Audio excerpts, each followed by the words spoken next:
Ya vamos a iniciar transmisión. Perfecto. ¿Quieres que chequemos si se puede compartir la...? No, sí se puede, ¿no?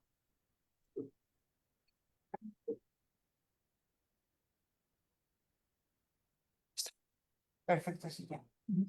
Ahora sí, buenos días, gracias por acompañarnos en esta ponencia organizada por Saixain UNAM. Soy Gael Dávila y estaré moderando la sesión titulada Salud Mental en la Formación Médica, Síndrome de Burnout. Hoy nos acompaña la doctora Diana Patricia Guizar Sánchez, quien es académica del Departamento de Fisiología y Médica Cirujana por la Facultad de Medicina de la UNAM, en donde obtuvo la medalla Gabino Barreda. Además, cuenta con maestría y doctorado en Ciencias Médicas, Odontológicas y de la Salud, ambos con mención honorífica. Es especialista en psiquiatría y psiquiatría infantil y del adolescente, formaciones realizadas en el Instituto Nacional de Psiquiatría, donde también obtuvo el primer lugar en tesis de especialidad y primer lugar en el examen del Consejo Mexicano de Psiquiatría. Es miembro del Sistema Nacional de Investigadores, SNI1, y cuenta con PRIDE equivalente nivel C. Forma parte de diversas asociaciones profesionales, entre ellas la Asociación Psiquiátrica Mexicana, la Asociación Mexicana de Psiquiatría del Niño y del Adolescente, la Asociación Ibero-Latinoamericana de Neurociencias y Psiquiatría, la Red Iberoamericana de Jóvenes Líderes y la Sociedad de Neurociencias. Sus líneas de investigación se centran en la educación médica y en los factores biopsicosociales asociados a la trayectoria académica de estudiantes de neurociencias de la salud, de ciencias de la salud, perdón.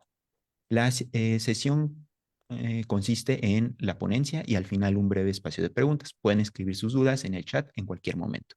Sin más, cedemos la palabra a nuestra ponente. Muchas Hola, gracias. pues, muchas gracias, la verdad, por la invitación y la verdad hablar de un tema tan importante. Agradezco pues este tipo de foros, sobre todo con estudiantes, ¿no? Para poder compartir pues tanto la información de las investigaciones como ustedes, ¿no? La audiencia que están tal cual estudiando y están viviendo todo esto. Entonces, pues vamos a hablar primero por qué es importante hablar de salud mental en estudiantes de medicina y por qué es importante protegerlos. Uno, porque estamos hablando de que es una edad vulnerable, ¿no? Y quitando el hecho de ser estudiante, simplemente por el rango de edad, de los 18 a los 24 años, tres cuartas partes, otra tres de casi el 75% de los trastornos psiquiátricos inician en esta etapa de la vida. Entonces, que es justo la etapa de estudiantes. El segundo punto importante es porque van a ser nuestro futuro sistema de salud, nuestros futuros recursos humanos en la atención en salud. Y la calidad de la atención va a depender mucho de, obviamente, tanto la salud física como mental que tengan nuestros estudiantes. También, finalmente, porque hablamos de una complejidad creciente, ¿no? A ustedes les ha tocado pues avances titánicos en temas de diagnóstico, de tratamiento, la inteligencia artificial, etcétera, que generan, además del propio entorno de estudio, pues un, un clima de, pues, de presión constante por mantenerse al día porque están surgiendo nuevos avances. Yo siempre hago broma con mis estudiantes que cuando yo empecé genética casi casi que estaba empezando y era una rama pequeña y ahora prácticamente cada una de las especialidades tiene sus particularidades en genética, ¿no? A esto se suman obviamente que muchos estudiantes pues tienen que estar lejos de casa, grandes trayectos, rotaciones frecuentes cuando entran a ciclos clínicos, si es que hay problemas económicos también. También el cargar con la expectativa, siempre yo les pregunto por qué decidieron estudiar medicina y a veces está muy cargado de la expectativa familiar, ¿no? Porque voy a ser el primer médico de la familia, ¿no? Y también vamos a ver algunas características de personalidad. Normalmente hay ciertas características de personalidad asociadas a los médicos. Una de ellas es el perfeccionismo que hace que el estrés todavía se perciba más, ¿no? ¿Qué problemas de salud mental son los que principalmente se observan en estudiantes de medicina? Pues uno es el estrés académico, ¿no? O sea, ustedes no les voy a venir a contar qué es, ¿no? La sobrecarga de repente de estudiar una menor cantidad, de repente la cantidad de información es mucho mayor, las evaluaciones son muy frecuentes, hay esta sensación de que te falta tiempo para descansar y para estudiar, todo el tiempo estar, ¿no? Con fatiga, con falta y falta para relajarte, ¿no? Ansiedad, ¿no? Ansiedad generalizada, estar preocupados por la incertidumbre de las calificaciones, del futuro, estarse cuestionando si medicina fue lo que debiste ahora estudiar, ¿no? Etcétera. Depresión, desgraciadamente, también es uno de los más frecuentes. ¿no? Problemas de sueño, independientemente que normalmente lo normalizamos, lo cual es muy grave, el decir, ah, pues sí, casi casi parece competencia de quién durmió menos, ¿no? Y normalizamos el no dormir, ¿no? Y hasta fuera como motivo de orgullo, pero puede ser que a veces incluso estén cansados, se vayan a dormir y haya dificultad para dormir, ¿no? Y bueno, burnout lo dejé al final porque es justo el que vamos a ahondar un poquito más y vamos a definir más a detalle en un momento. También llegan a haber otros problemas como problemas de alimentación, problemas de abuso de sustancias, desgraciadamente tanto en la combinación de ansiedad, depresión, con las dificultades de sueño, con el estrés académico, llega a haber ideación suicida, ¿no? Problemas de autoestima que van a tener un impacto importante tanto en la salud física como mental de los estudiantes, ¿no? Vamos a andar en el burnout, ¿no? El burnout, ¿qué es propiamente el burnout? Es un síndrome ocupacional, ¿no? En un inicio se definió únicamente desde el punto de vista del trabajo, ¿no? Asociado al trabajo, fue definido por Maslow y Jackson, digamos que Maslow y Jackson, digamos que lo categorizaron y lo hicieron, lo volvieron una escala medible, ¿no? Con ciertos reactivos, pero el término ya fue acuñado previamente en 1974 y ya se reconoció en la OMS como un riesgo laboral hasta el año 2000, ¿no? En ese momento lo catalogaron con tres, lo categorizaron en tres: agotamiento emocional, despersonalización y reducción del logro personal. Agotamiento emocional se refiere sobre todo, tanto, puede ser tanto emocional como físico, pero es un agotamiento distinto, porque ustedes me dijeron, no, pues yo estoy en burnout porque estoy agotado todo el tiempo, pues sí, porque no, duermen muy poco. ¿Sí? ¿Pasó algo? No, ¿está bien? Ah, este, pues igual me dirán, no, pues es que dormimos muy poco. Sí, pero es diferente a ese cansancio que tú llegas después de una semana de exámenes departamentales, te duermes toda la tarde y al día siguiente tienes energía. Eso no estamos hablando de agotamiento, ¿no? Sino es algo que aunque tú descanses, aunque tú duermas, aunque tú tengas este periodo vacacional, aunque se atraviese el fin de semana, todo el tiempo sigues sintiéndote cansado. Despersonalización es cuando pierdes como esa conexión, incluso con tus compañeros o con los pacientes, te sientes, te empiezas a aislar, no sientes que no te puedes comunicar bien. Y reducción del logro personal es esta parte como de sentir que no estás haciendo lo que te gusta, que no vales la pena, que eres el peor estudiante, ¿no? El único de tu grupo que no lo va a hacer. Posteriormente, ya en el 2023, le agregan, lo vuelven más dimensiones, lo cual me parece muy importante porque ya agregan, ya se vuelve cuatro dimensiones. O sea, está el agotamiento que habíamos hablado hace un momento, el distanciamiento, que sería esta despersonalización o el cinismo, pero agregan deterioro cognitivo y emocional, lo cual me parece muy importante porque es lo que va a afectar el rendimiento, ¿no? ¿Por qué? Porque empieza a haber dificultad para mantener la atención, para la parte de la memoria de trabajo, que es la memoria que ocupamos como en el momento, ¿no? Para hacer nuestras tareas o para pasar el examen departamental, y también deterioro emocional, dificultad para regular las emociones, sentir que las emociones se te desbordan todo el tiempo, no pasa algo y no, y es un enojo desbordante, es una tristeza desbordante, ¿no? Entonces que te meten luego en más problemas, se hace una bola de nieve. En este punto se me hace importante diferenciar algo en la parte como del estrés, para que hagamos una diferencia entre lo que es estrés, lo que es burnout y lo que es depresión y ansiedad, ¿no? Porque a veces se pueden confundir, a veces pueden estar juntos, a veces uno puede estar antes que el otro, ¿no? Y esta palabrita estrés, desde el punto de vista psicológico, porque desde el punto de vista fisiológico, pues estrés es solamente esa respuesta del cuerpo para llevarte a la homeostasis, ¿no? Cuando hubo algo que lo alteró.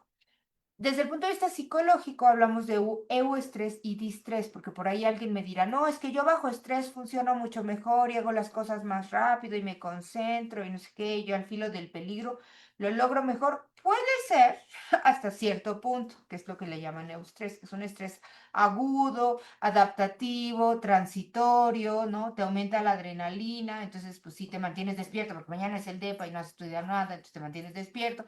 La adrenalina ayuda a que te lo aprendas más rápido. Tal vez para el momento después lo olvidarás, pero en su momento te lo aprendes, ¿no? Y como que hasta te olvidas de otras cosas y estás como centrado, ¿no? Pero si ese estrés se pasa, ¿no? Algo que se llama distrés, o se vuelve crónico o se vuelve demasiado intenso, que empieza a pasar, que entonces ya empiezan a predominar pensamientos negativos, ya incluso, por ejemplo, sí se ha visto en el hipocampo que al inicio en este euestrés o en este estrés pequeñito te ayuda a memorizar mejor, pero ya cuando se convierte en un estrés crónico o en un distrés, pues ya ahí se vuelve más complicado, ¿no? Porque entonces ya te cuesta, ya empieza a haber apoptosis en ciertas células del hipocampo, ¿no? Entonces te cuesta trabajo memorizar, ¿no? Entonces, listo. Entonces, bueno, sigamos. ¿Y qué puede afectar ese estrés? Ya el estrés crónico, no el otro que hablábamos ni el que todos sentimos, y vivir sin estrés va a ser imposible porque siempre va a haber alguna situación que se salga de nuestro control, nos produzca estrés. Pero hablamos de vivir en estrés crónico, o sea, de no tener unos momentos de repente de, pues, de relajación, de desconexión, etcétera, para que no esté constantemente este sistema de alerta. ¿Qué empieza a pasar? Lo que les decía, consecuencias en el hipocampo, ¿no? Empieza a reducirse la, digamos que la regeneración y la plasticidad, y puede haber muerte neuronal. Entonces se puede causar problemas de memoria a la larga. También altera nuestra corteza prefrontal, que justo es nuestro freno, ¿no? Cuando estamos muy enojados, cuando tenemos alguna emoción muy fuerte, de ahí la explicación de la desregulación emocional que les decía en la otra clasificación, ese freno no llega, ¿no? Y entonces no sé si les ha pasado que de repente contestas algo y luego vas, te calmas, ay, pero ¿por qué dije esto? Es que te hubiera pensado, y ya se te ocurren como 15 opciones, mucho mejores que la que hiciste en ese momento, pero ya fue cuando te calmaste. ¿Por qué? Porque a veces la amígdala está hiperreactiva, que el área del miedo, ¿no? ¿no? Se activa en el estrés, entonces, ¿qué hace? Que tú reacciones como instintivamente por impulso, y eso te puede meter luego en más problemas, ¿no? Y posteriormente eso puede llevar, ¿no? Dentro de la salud mental, por ejemplo, a depresión, ansiedad, en luego cognitivo, a estos problemas de aprendizaje. Por eso este burnout puede llevar a este deterioro cognitivo, a la falta de integración, de razonamiento, a la toma de decisiones, lo cual es importantísimo, ¿no? Y si hablamos de salud física, pues nos podríamos pasar aquí un ratote, ¿no? En cómo el estrés crónico puede afectar la salud física, ¿no? Desde la parte cardiovascular, aumentar el riesgo de obesidad, aumentar el riesgo de diabetes, ¿no? Entonces, en fin, vamos a diferenciar estos tres. Entonces, hablamos de estrés, hablando del estrés agudo, intenso, o del estrés crónico, ¿no? Ya el estrés crónico entraría cerca del burnout. El estrés agudo vimos que es episódico, es temporal, llega, se va, ¿no? Te pone hiperactivo, te pone nervioso con esta sensación de urgencia, pero muchas veces hay un foco. O sea, estás así porque hay un examen. Termina, pasa el examen y ya, ¿no? Ya eres otro, ¿no? O otra, ¿no? Ya pasó el examen, estás tranquilo. Pronóstico sin intervención, pues es que se resuelve, pasa el evento y no necesitas ir a terapia, nada, pasó el examen, se quitó, te calmaste, entonces no estás con ansiedad. Pero si ya pasó el examen, estás de vacaciones, sigues ansioso, sigues nervioso, sigues con muchos pensamientos en la cabeza, entonces puede ser que eso ya sea ansiedad.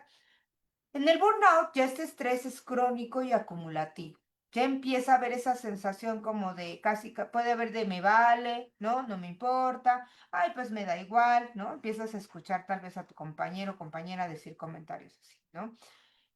También el foco, pues, es el entorno académico o clínico, si ya están en ciclos clínicos, ¿no?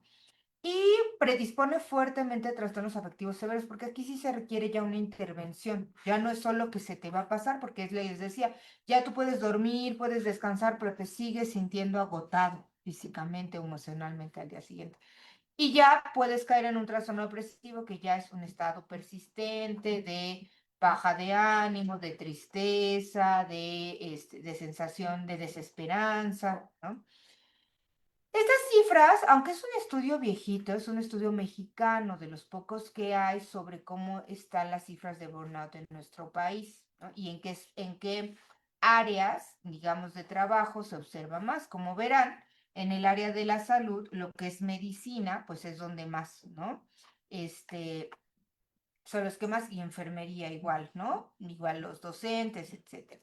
Algo que es muy curioso, que justo es lo que no quiero que ustedes les empiece a pasar, es que vemos en este metaanálisis, es que se observan cifras elevadas de agotamiento emocional y de despersonalización, pero llama la atención, si se fijan, que hay una alta realización personal. como si se romantizara el sufrimiento, pues lo que les digo de la competencia de no dormir, ¿no? Entonces, si yo más no dormí, menos, no, ya no veo ni a mi familia, ya no hago ejercicio, ya solo estoy casado con la medicina, entonces voy muy bien, ¿no? Y entonces esto lo contrario, ¿no? Ahora centrándonos en las cifras, ahora sí, en estudiantes de medicina respecto al burnout. Vamos a hablar de uno de los metaanálisis, este sí es un poco más actual, es del 2022, donde solo estudiaron burnout en estudiantes de medicina, ¿no? Es una revisión sistemática y un metaanálisis, y lo que habla es que hay una prevalencia del 37.2 a nivel global en estudiantes de medicina, lo cual supera ampliamente la población general, ¿no?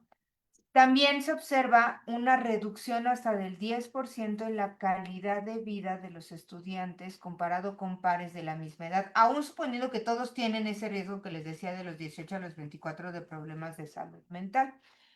Y tienen un mayor riesgo de progresión a lo que les decía, a problemas depresivos, intentos de suicidio, problemas de ansiedad, ¿no? Y que se va duplicando durante el tercero y sexto año de la carrera, o sea, conforme van entrando a ciclos clínicos.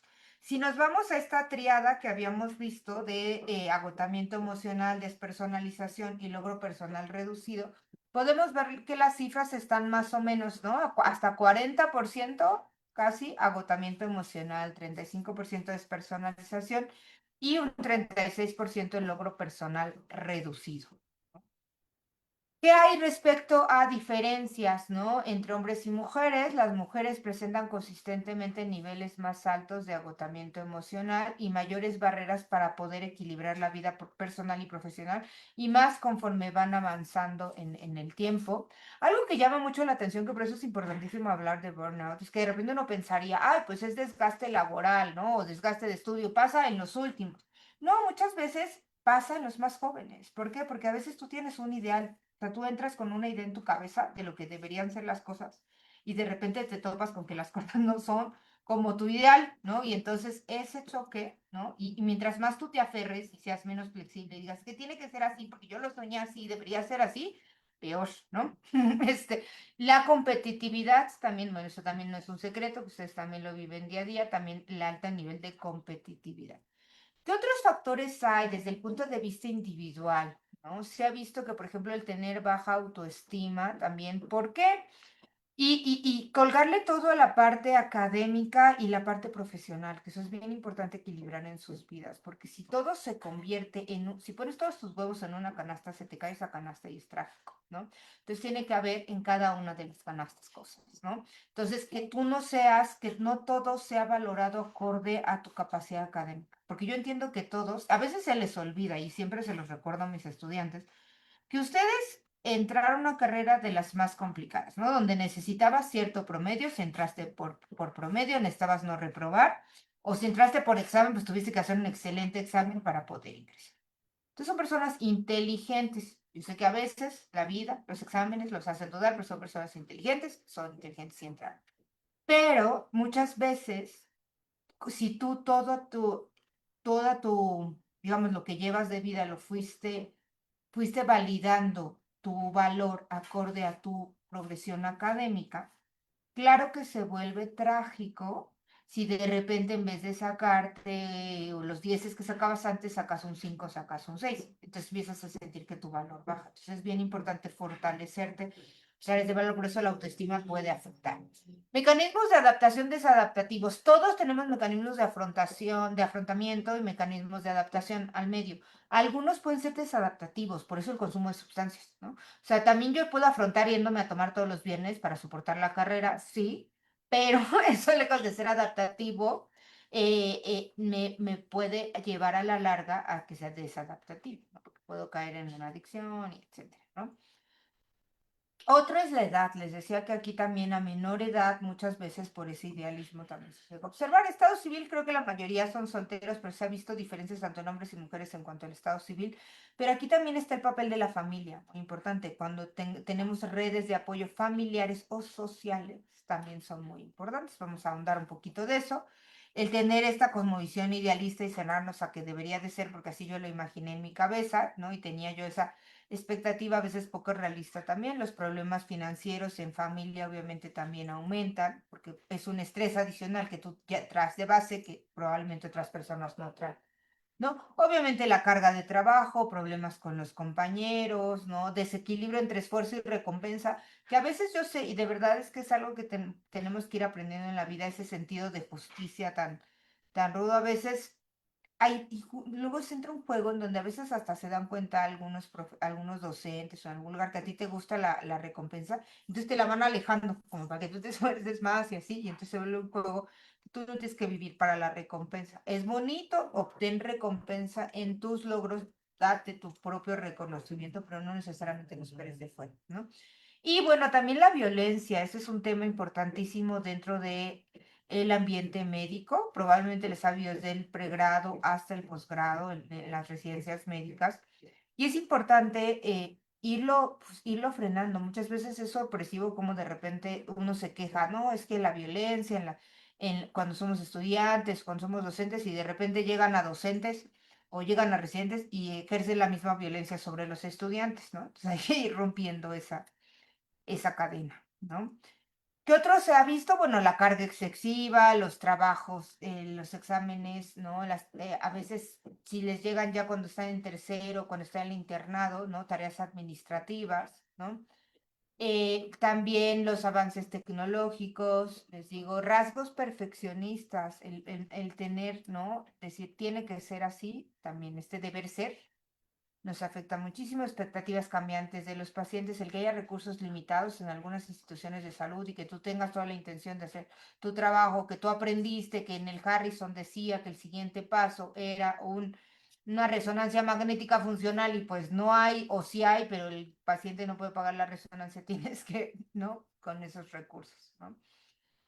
¿Qué más? También las relaciones, conflictos o distancia con compañeros. Eso de repente me llama mucho la atención y siempre los invito a que sean compañeros. Sé que el ambiente se vuelve muy competitivo y a veces hace que te distancies de tus compañeros en vez de que busques la unión, ¿no? Las distancias, nosotros hicimos un estudio con estudiantes y había el promedio de distancia era de 130 minutos, o sea, eso son más de 2 horas, ¿no? Entonces, en los trayectos, eso obviamente desgasta, tú ya llegas con ese cansancio de estudiar, ¿no?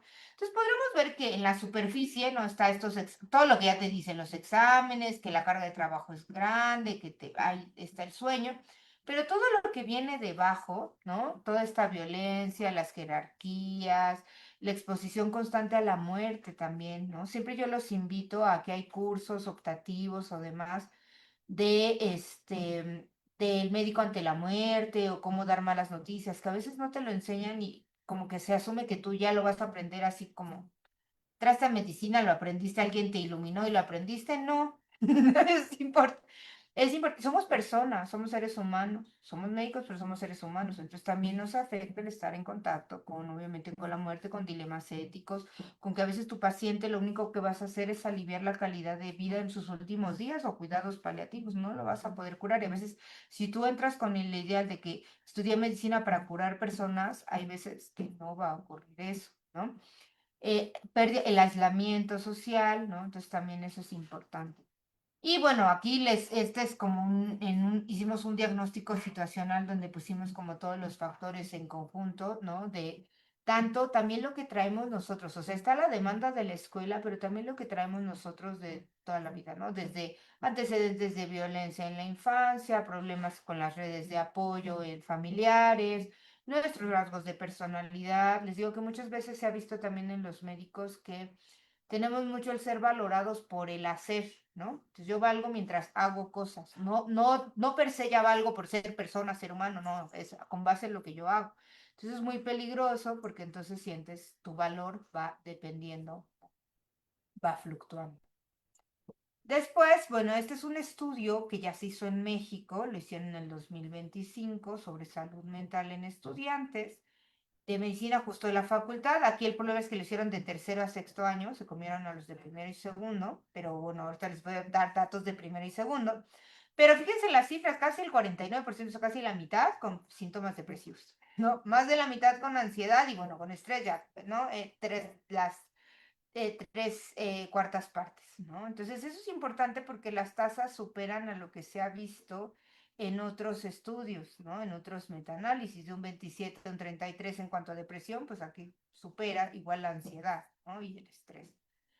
¿Qué factores se vieron en población mexicana? Que eso me parece muy importante. El bajo apoyo social percibido, la sensación de que no hay un apoyo tanto institucional como de compañeros, como familiar, como de sus propios docentes, ¿no? Es importante. Y el antecedente de experiencias adversas en la infancia.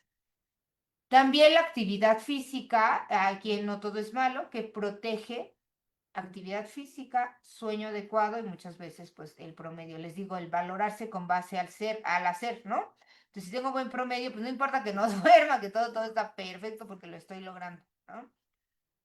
También en México, pues obviamente que el contexto de desigualdad académica, también obviamente nuestro contexto en cuanto a esta parte como el de la carga hacia las mujeres, la cultura médica jerárquica, que también se habla que es androcéntrica, que es con violencia, y pues el acceso o las barreras a la salud mental, que también vamos a ahondar un poquito sobre esas, ¿no? Les decía que habla sobre un poco esta transición y cómo va aumentando en la transición clínica. Bueno, ellos lo vieron que aumentaba hacia cuando se iban a ciclos clínicos. Nosotros ya lo vimos, bueno, aquí les resumí los factores de riesgo y protectores, igual que le interese, al final les pongo el correo, les puedo mandar la presentación sin problema para que los tengan y los vayan viendo. ¿No? Porque también hay factores protectores. Ya hablamos de los de riesgo, pero me interesa también la parte buena, ¿no? La parte de la autoestima, la flexibilidad y tolerar el error, ¿no? Porque a veces sí es cierto que luego en el pregrado sí te castigan mucho si te equivocas, pero también nosotros mismos nos castigamos horriblemente cuando nos equivocamos. Pues también nos hablamos espantoso, ¿no? El ver tu sentido del propósito, ¿no? También tus redes de apoyo. A veces creo que son las que descuidamos, les decía yo a sus compañeros, a mis alumnos, de repente estás estudiando y le azotas la puerta a tus papás, ¿no? Así nadie me hable y no, estoy en el periodo de exámenes y te alejas de amigos, de parejas, a tu mascota la dejas afuera. No, o sea, no necesitas momentos y realmente las 8 horas tu cerebro no aguanta de estudiar. Necesitas periodos de descanso y aprovecha y sigue manteniendo tu supervisión, ¿no? Decía un doctor, bueno, aprovechando aquí el comercial que me voy a echar, hicimos con el posgrado una serie con Mirador Universitario, luego les comparto cuando salga, que entrevistamos a varios especialistas en burnout y me gustó algo que dijo un doctor que me parece muy importante, decía, a veces como estudiante no te das cuenta que es igual de importante el sentarte a leer el tema que tienes que leer, como irte a tomar esos tacos, irte a comer esos tacos al pastor con tus amigos, ¿no? Claro, no que te la vas a vivir en la taquería, pero sí necesitas ese momento de relajación, de hablar, de reírte, hasta del examen, de hablar del estrés, y después regresarte a estudiar porque despejas tu mente. Es igual de importante. Entonces me parece importante eso. También obviamente la organización, estrategias de estudio, hoy en día tienen muchas herramientas que les pueden ayudar. Ayudar, o sea, por ejemplo, sí pueden pedir, bueno, de este tema, acuérdense que ChatGPT no te puede leer más de 100 páginas, ¿no? Entonces, y no bien, y depende de la versión que tengas, etcétera. Pero bueno, si pones textos cortos, le puedes decir, hazme un diagrama de flujo de esta información, y entonces ya la tienes ordenada y lo puedes hacer. O sea, no sustituye ciertas cosas, pero te ayuda, ¿no? Oye, este concepto en particular no lo entendí, me lo puedes explicar por pasos, ¿no? Y entonces tienen otras herramientas que les pueden ir ayudando. No les digo meten el Harrison y reciban y resumen, porque no se los va a resumir, o les va a decir que sí, pero se los va a resumir, ¿no? Y cosas pequeñas por las que podemos empezar a alimentarse bien, de repente se vienen sin desayunar, o sea, me sorprendió en un estudio que hacíamos que eran las 2 de la tarde. Sí, sí, lo puedo hacer rápido porque no he desayunado y yo ya son las 2 de la tarde, ya debería estar comiendo, ¿no? Actividad física también es importante, ¿no? Y vamos a hablar de la parte institucional, ¿no? ¿Qué me parece importante que sepamos que las etapas, qué se siente físicamente, ¿no? Hay dificultad en la concentración, puede haber en el inicio, ¿no? Fallos de memoria, estar irritables, nerviosos todo el tiempo. Posteriormente ya empezar con la evitación, ¿no? Y empezar a llegar tarde, faltar, aislarse. Por eso les digo también esa unión con compañeros. A mí me sorprendía que de repente les preguntaba, fulanito, fulanita, ¿por qué no ha venido? Ay, estaba en nuestro salón. ¿Quién era? Sí, la que o sea, y ni se sabe ni el nombre, ni se venía, ni desde cuándo no viene, ¿no? Entonces también aprender a observar entre ustedes. Y finalmente, pues ya la fase de crisis. Se fijan, hay etapas, ¿no? Esta también me gusta mucho porque es como qué puedo ver en mí y qué puedo llegar a ver en los otros como foquitos rojos, ¿no? En mí, por ejemplo, incapacidad para controlar emociones, ¿no? Pasa algo, ¿no? No, seguro han conocido a alguien, ¿no? Que hasta le haces así y ya brinca, ¿no? O sea, de tanto estrés en el que está, pues así, ¿no? Fatiga crónica, les digo, aunque pasa un fin de semana, aunque hay vacaciones, no descanso, ¿no? Falta de energía mental para pasatiempos, o sea, que van a cosas que les gustaban y ya no les apasiona, ahorita que hablando, que aprovechando que estamos en el mundial, ¿no? Ya ven y están así como, ay, sí, pues sí, vayamos al partido, ¿no? Ya no hay, ¿no? Emoción en algo que les gustaba. Y estos pensamientos de abandonar la carrera, yo siempre les digo, eso no lo decidan antes del DEPA, porque justo es cuando les viene la idea, ¿no? Ah, yo creo que no debía estudiar, pero estás estresado, hay que dejar pasar, ¿no? Pausa y entonces empezar a cuestionarte, porque puede ser un pensamiento genuino, pero no es el momento antes del DEPA, ¿no? En colegas, ¿qué podemos ver? Igual, que hay un humor negro extremo, que de repente se refieren a los pacientes o a las personas o incluso a sus compañeros de forma despectiva, un aislamiento que se empieza a separar del grupo, ¿no? Problemas de memoria, ¿no?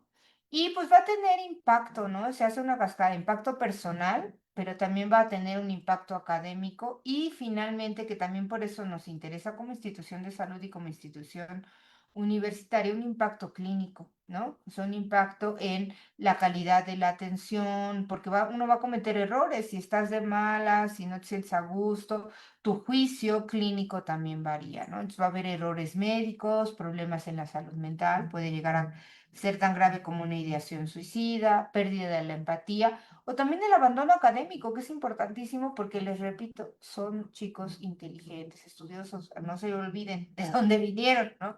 Y entonces es preocupante pues tanto el que abandonen la carrera, todo esto, ¿no? Entonces, finalmente, pues puede haber problemas también, ¿no? En depresión, ideación suicida, les digo, y abandono definitivo de la carrera. Pero para el tratamiento, ya hablamos de los factores de riesgo, un poquito de las cifras de cómo está en otros países, en México, un poquito de los factores de riesgo y protección, y ahora un poquito del tratamiento. El tratamiento no debe ser solo individual. O sea, yo les voy a hablar de algunas estrategias individuales, pero quiero que tengan entendido esta pirámide. No, la solución no solo es individual, porque si no se ve como una carga. Tú tienes que ser resiliente, tú te tienes que adaptar, tú tienes que organizarte, tú tienes que hacer todo y los demás nada, todos estamos perfectos. No, tú tienes que hacer esas cosas porque si tú no te ayudas comiendo bien, durmiendo, descansando, manteniendo tus redes de apoyo, etcétera, tampoco por más que cambie todo lo demás, no va a mejorar, ¿no? O sea, hay que ese nivel individual, pero también sí importante el nivel organizacional y a nivel del gobierno, políticas de salud y políticas educativas, ¿no? Vamos a ir desglosando un poquito algunas de las instituciones, por ejemplo, de apoyo institucional, financiamiento para servicios de salud ocupacional, para que ustedes tengan estos servicios de salud mental a lo largo el estudio, que haya tanto de psicología como de psiquiatría, ir buscando favorecer, evitar el acoso y la violencia, y les digo, y probablemente esta parte, que no irnos al extremo, porque a veces lo entendemos mal, de repente cuando yo les platico esto a médicos residentes o médicos de base, me dicen, ah, bueno, entonces vamos a dejarlos hacer lo que quieran.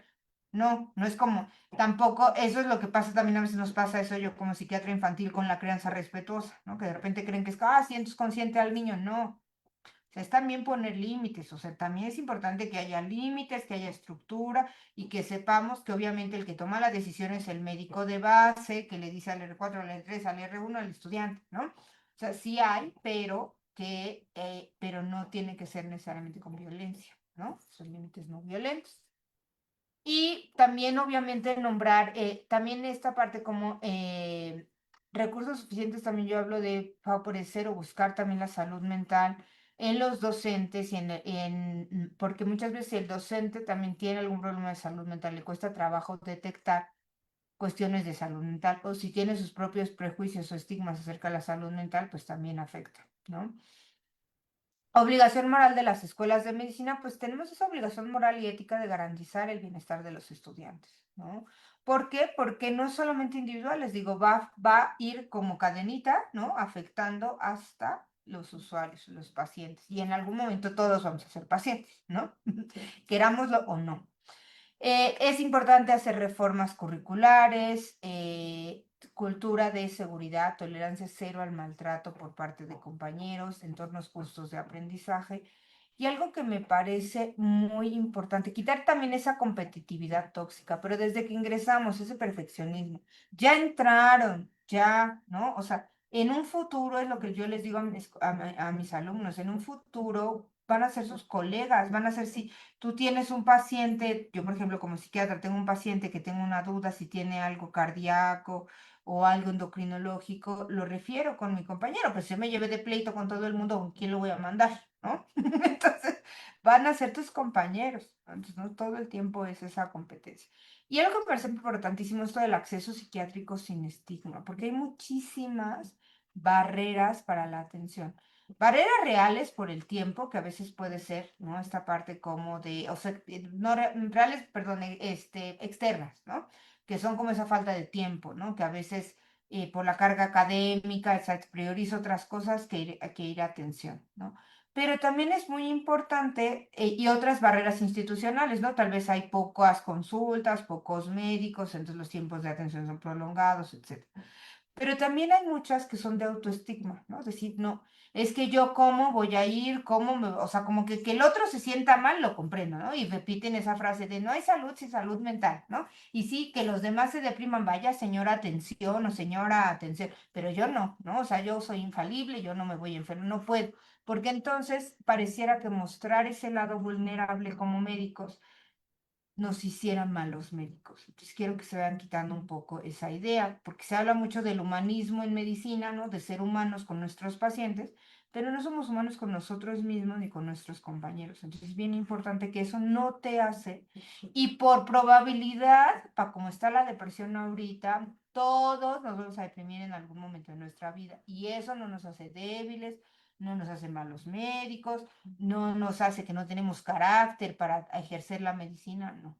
¿Vale? Ir quitándonos también eso, porque es así, independientemente que la institución te ofrezca más tiempo, más médicos, más todo, si tú sigues teniendo esa idea, difícilmente vas a acudir, ¿no? Un poco las estrategias individuales, les digo, desde las pequeñas, de verdad buscar dormir bien. Si no duermen, acuérdense que no hay potenciación a largo plazo, que es lo que yo necesito para que la memoria ahí se quede, ¿no? No hay plasticidad cerebral, ¿no? Hay mayor toxicidad cerebral si no duermo. Eso, agregándole los riesgos, también hay cardiovasculares, hay mayor riesgo de obesidad, mayor acumulación de grasa si yo no duermo, ¿no? El ejercicio es buenísimo. Creo que por aquí les traje unas gráficas de cómo el ejercicio va mejorando, mientras mayor sea el tiempo de ejercicio, va aumentando la calidad de vida y va disminuyendo el burnout. No les digo irse al gimnasio 2 horas porque van a empezar bien emocionados y después no va a ser sostenible en el tiempo. Si a veces te da tiempo y estás de vacaciones, ve. Si a veces no, que sea menor el tiempo, pero no dejarlo de hacer. Cognitivamente ayuda muchísimo, te ayuda a aprender. Y a veces si tú ves, hagan el ejercicio si quieren nada más una semana, pónganle que su celular les mide el tiempo en pantalla y se van a sorprender de cuánto les pone. 4 horas, 6 horas en ese, por lo menos una horita si pudiste ocupar o media hora para ir a hacer ejercicio en vez de estar scrolleando cosas, ¿no? Hacer, por ejemplo, también lo que les haga relajarse. Aquí no hay una digamos que una receta, porque cada uno les funcionan cosas distintas, ¿no? O sea, hay quien los mandalas los relaja, hay quien los mandalas los estresa, ¿no? Yoga, leer, ¿no? Etcétera, ¿no? Hay técnicas informales de mindfulness, ¿no? Por ejemplo, el poner atención en nuestra respiración, el poner atención en lo que estamos comiendo. ¿Cuántas veces no estamos comiendo mientras estamos leyendo? Y ni estás leyendo, ni estás comiendo, o estás viendo una serie, pero ni estás viendo la serie ni comiendo ni leyendo, ¿no? Ni viendo tu celular, estás haciendo las tres a la vez y ninguna la disfrutaste, entonces hacer una a la vez, ¿no? El apoyo entre pares, este me parece importantísimo y este sí yo los quiero invitar a que se vean entre ustedes, se escuchen entre ustedes, ¿no? Se vean como compañeros, como parte de la universidad, como parte de un grupo, porque eso también protege mucho. ¿No? Se fijan los más importantes, aunque los organizacionales son importantes, el tamaño de la flechita es acorde al nivel de evidencia. Fíjense cómo ejercicio, higiene de sueño y apoyo social son los que más se han documentado que funcionan. Igual debates en grupos pequeños, ¿no? También, por ejemplo, tener algo que le llaman grupos Valiant, que son grupos donde tú te reúnes y hablas de tus casos más difíciles, de los que te produjeron más como cuestión emocional, te movieron más emocionalmente, ese tipo de grupos. Eso es bueno porque te sientes identificado, sientes que no eres el único, ¿no? O la única que se siente de determinada forma. También hablan de este capital psicológico que aumenta con, pues sí, estrategias de resiliencia, ¿no? De capacidad para perseverar hacia los objetivos, de atribución positiva hacia las posibilidades en el futuro y de la confianza en nuestras propias habilidades. El ejercicio ya habíamos hablado. También les digo, la parte del sueño, importantísimo, el procesamiento entre pares, los círculos de tutoría. A veces dicen, ay, no, tutoría para qué, ¿no? Pero es muy importante también tener esos pequeños espacios, ¿no? Y si agarras también a veces un buen tutor donde te brinden su experiencia, ¿no? Donde también te sientes identificado, que digas, bueno, también a mi tutor le pasó que se estresó, mi tutor también reprobó primer año, reprobó segundo año y es un gran médico y eso no determinó. O reprobó bioquímica, hay una de las básicas, ya una tragedia, voy a ser el peor, no, después, ¿no? Mejor te ayuda mucho, entonces también no dejarlo de lado, esos grupos de también descompresión cognitiva, relajarse, salirse, despejarse, porque a veces es como, no, lo tengo que entender y lo tengo que entender y entonces me siento ahí 4 o 5 horas y no lo entendí y entonces más me voy haciendo la idea que no sirvo para esto, no lo entiendo, es que si lo más básico es que los demás ya avanzaron y es que entonces ahí me quedo 3 horas a que si de repente digo, a ver, no lo estoy entendiendo. Me voy a ir a despejar tantito, voy a sacar a pasear a mi mascota, voy a platicar con mi familia y regreso. No scrollear, porque eso hasta cognitivamente de verdad que no les ayuda, aumenta descargas de dopamina, hace que sus periodos de concentración sean más lentos. Dentro de las vías cerebrales no se activan las vías cerebrales necesarias para la comprensión lectora. O sea, lejos de ayudarles, eso les perjudica. No les digo que nunca lo hagan ni soy enemiga de la tecnología, pero no en los momentos, no para despejarse, ¿no? O sea, si un día estoy aburrido y entonces quiero, y ya no tengo ni examen, estoy en las vacaciones, estoy esperando a alguien en el café y no llega, pues si quieren, ¿no? Pero no en esos momentos, porque lejos de mejorar, va a empeorar lo que ustedes, contra lo que ustedes están peleando. Límites de la empatía, también creo que buscar, ni no es malo, nadie te lo enseña de verdad. O sea, pues vienen de la prepa y entran a medicina, ¿en qué momento lo aprendiste? Tomen cursos, ¿no? Para esa parte, porque emocionalmente puede llegar a ser desgastante. Y más porque también, les repito, yo les pregunto mucho por qué ingresaron a medicina. Y muchos el discurso es porque mi abuelito estuvo enfermo, porque tal, algún familiar. Y entonces de repente, obviamente, pues ves a tu familiar o familiares en las personas, ¿no? Y empieza a haber un rollo que se vuelve más desgastante. ¿Qué es importante? Pues que nos llevemos en mente que el burnout es un problema global. Si se vieron las cifras, son globales, que hasta casi el 40% a nivel de todos los estudiantes de medicina, de ese metaanálisis que valoran en cerca de 23,000, ¿no? En total como población, ¿no? Fue un estudio en más de 16 países y se ve una prevalencia global en estudiantes de medicina. Las causas son multifactoriales. Se fijan, hay factores personales, entonces no se sientan culpables, que yo soy el único. Lo que pasa es que a veces lo estoy sintiendo, pero no hablo.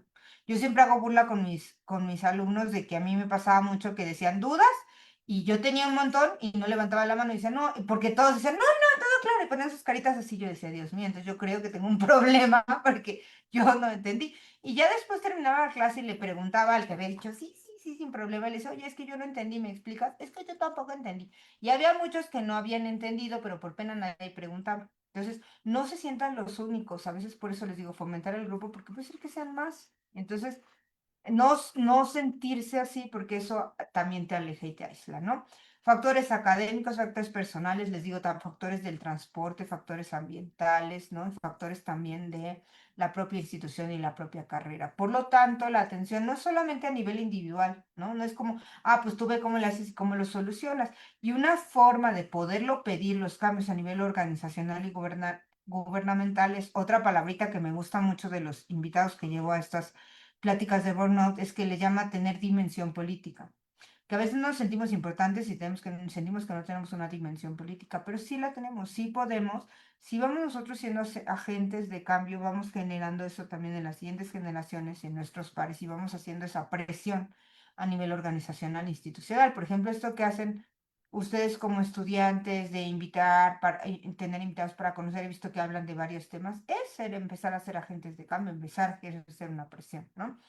También la prevención es posible y es necesaria, no solamente la atención. Acuérdense que en salud también nos estamos pasando a buscar un modelo más de promoción y prevención de la salud que de atención, porque resulta mucho más costoso ya atender.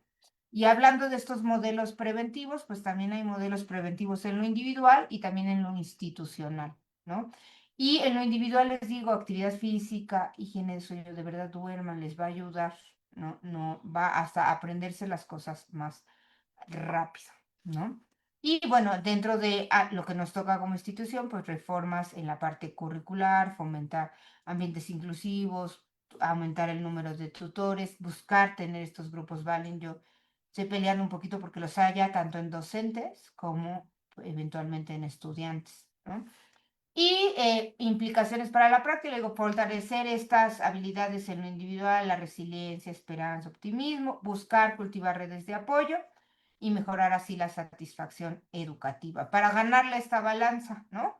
A todas estas demandas, todos esos factores de riesgo que ya hablamos, poderlos compensar con todas estas estrategias, tanto individuales como educativas, como a nivel gubernamental. Les dejo, este es como nada más adicional, son teléfonos porque a veces decimos, sí, es que dónde me voy a atender o dónde puedo llamar o conozco a alguien. Son los teléfonos de atención de distintas instituciones que tienen servicios de psicología y psiquiatría. Algunos son telefónicos, algunos se puede pedir a partir de ahí presencial, ¿no? Para que los puedan tener ustedes a la mano. Y pues creo que traté de apurarme para dejar un poquito de tiempo de preguntas y no comerme todo yo aquí platicando. Vale, perfecto. Muchas gracias por su exposición, doctora. Bueno, sobre un tema tan importante y más en una población tan particular como lo es estudiantes del área de la salud. Bueno, ya que bueno, comúnmente se dice, ¿no? Que el peor paciente de un médico es otro médico. Entonces, pues justamente la exposición de estos temas, la presentación de estos temas para este tipo de público, pues termina siendo relevante para pues, una atención adecuada. Y bueno, pasamos ahora a la sección de preguntas. Tenemos, ¿qué prácticas de enseñanza se deberían modificar para disminuir el riesgo de burnout, pero sin comprometer la calidad académica? Perdóname, me perdí. ¿Cómo sería que? Prácticas de enseñanza que deberían modificarse para reducir el riesgo de burnout, pero sin sacrificar la calidad La académica. calidad, exacto. Por ejemplo, yo creo estas donde se castiga mucho el error, ¿no? Porque eso hace que no preguntes, ¿no? O sea, si tú lo que les decía yo, si tú de repente preguntas y entonces la respuesta es, ah, eso ya lo debiste haber leído, o por qué se vienen, o eso es como un regaño, entonces ya la siguiente, pues no me animo a preguntar, ¿no? O si la siguiente pregunto y me exponen frente al grupo, pues también a la siguiente no vuelvo a preguntar, ni yo, ni el que tenía otra duda dice, no, pues ya con la experiencia de lo que le pasó a ella, mejor yo tampoco pregunto, ¿no? Entonces creo que esas prácticas donde se castigue la duda o el no entender, se exponga, creo que esas sí deberían de quitarse, ¿no? Más bien invitar como a la reflexión o invitar al entenderlo, ¿no? O sea, normalizar la duda, es normal, o qué bueno que se animen a preguntar, no, mira, esto es así, así, ¿no? ¿En dónde te trabaste? O, ¿no? O sea, sin ser de forma, o sea, de forma de castigar, creo que sería muy importante, ¿no? este, Creo que de las más importantes, porque eso pasa hasta en los pases de visita, ¿no? También, a ver, fulanito te lo sabes, fulanito no. Ah, mira, como el estudiante de tercer año se lo sabe y tú que eres R1 no te lo sabes. Pues porque probablemente yo siempre les digo eso también a mis estudiantes, yo doy segundo año, doy fisio, y ustedes vienen de bioquímica, ¿no? Y de anatomía, y hay veces que yo puedo confundir algún concepto, y eso no me hace burra, también les digo, es que es porque ustedes lo acaban de ver, ¿no? Una. Y la otra les digo, si yo algo me lo sé muy bien y ustedes no, no es para que se castiguen también y se digan, no, pero es que yo me lo debería saber, si yo ya pasé bioquímica y cómo es posible. Les digo, yo me lo sé porque llevo 10 años dando fisiología. Entonces, obviamente, ya me lo sé después de repetirlo 10 años, pero ustedes van empezando. Entonces, también yo creo que el normalizar el equivocarse, el normalizar el releer, el normalizar la duda, el normalizar las habilidades también, porque puede ser que alguien tenga más habilidad para cierta materia que para otros. Entonces, creo que eso es lo primero que yo quitaría, la parte de cuando se pregunta, nada más como castigar al estudiante por preguntar o por tener una duda, ¿no? Ujú. Ok, perfecto. Otra pregunta, ¿cómo pueden las facultades medir de manera objetiva el bienestar de sus estudiantes? Pues, por ejemplo, yo propondría tamizajes, justo como lo que están haciendo, que se hizo ese del 2025, estar haciendo tamizajes breves, porque ya sé que ustedes, una encuesta más y así. La ventaja es que ya hay muchas encuestas de 2 preguntas, 9 preguntas, 7 preguntas para medirte ansiedad, para medir depresión, para medir cómo sondear, ¿no? Y entonces, a través de esos tamizajes frecuentes, ir detectando los que ya están o están en aumento, ¿no? Etcétera. Entonces, irlo midiendo. Desde que ingresan hasta conforme van pasando el año, ¿no? A mitad de año y a fin de año, ¿no? Para irlos monitoreando. Vale, perfecto. Y bueno, ya la última pregunta que tenemos, ¿la resiliencia puede enseñarse o es una cualidad de que cada persona desarrolla por sí misma? Ay, muy interesante pregunta. De ese no andé mucho sobre la resiliencia, pero es bien importante porque a veces pensamos que las personas resilientes son personas iluminadas, ¿no? Así como, ay, pues ya nació así, ¿no? Y ahorita también como está, hablamos un poquito del optimismo. No me refiero a ese optimismo tóxico de repente, porque eso también nos mete mucha presión individual, ¿no? Porque una persona resiliente no es alguien al que le pasó algo y entonces dice, oh, una oportunidad para crecer y para... No, no, créanme. Las personas resilientes también se enojan, se frustran, se ponen tristes, les mueve algo, tienen que pasar su proceso de duelo y después sí, lo transforman en algo, etcétera, ¿no? Pero sí pasan por esas etapas, porque a veces tenemos mucha resistencia a enojarnos, ¿no? No, no te enojes, no, no sé cómo. Ese enojo, esa frustración te está diciendo algo. Tienes que también escucharte y decir, a ver, ¿qué me está diciendo este enojo? Esta frustración, trabajarlo y etcétera, ¿no? A veces sí se puede solo, si no con ayuda de un tutor o de un terapeuta, ¿no? Pero es importante no nada más hacerlo a un lado. Pero bueno. Hay gente que sí nace con ciertas características de temperamento o de carácter, ¿no? Dentro de su personalidad, o dentro de un entorno familiar resiliente que les ayuda a tener ciertas estrategias, ¿no? Ya, digamos, desde la infancia. Pero eso no significa que no podamos aprender. También hay quien tal vez no vivió en un entorno resiliente, pero tiene un docente que le enseña eso, tiene amigos, etcétera, va a psicoterapia y entonces puede ir generando estrategias. Entonces, digamos que las dos cosas son ciertas, también se pueden hacer con ciertas características, pero también lo podemos aprender, podemos ir generando herramientas. También, por ejemplo, algo que caracteriza a una persona reciente es la flexibilidad, esa capacidad de adaptarnos, ¿no? De que no se dio exactamente como yo quería, pero también tiene este lado bueno, ¿no? Y entonces me adapto. Vale, bueno, pues agradecemos a la doctora Diana Patricia Guizar Sánchez por su participación y a ustedes por acompañarnos. Les invitamos a seguir las próximas actividades de SAICSAIN UNAM y que tengan una excelente tarde.